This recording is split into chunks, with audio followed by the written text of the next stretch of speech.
Halo semuanya.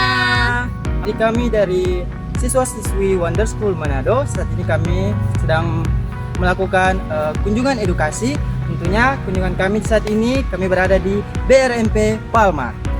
Ya, di sini kami bisa mendapatkan banyak hal baru. Kami bisa mengetahui bahwa ternyata tanaman palma memiliki 9 jenis.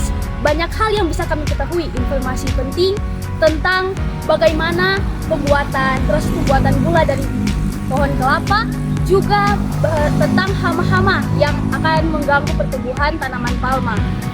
Saya benar sekali, Un. Dan juga kesan bagi kami yaitu tempat ini sangat-sangat bersih, sangat-sangat indah dan juga sangat-sangat rapi. Itu menjadi kesan yang baik kepada kami ketika kami turun. Wow, tempat ini ternyata sangat-sangat luar biasa.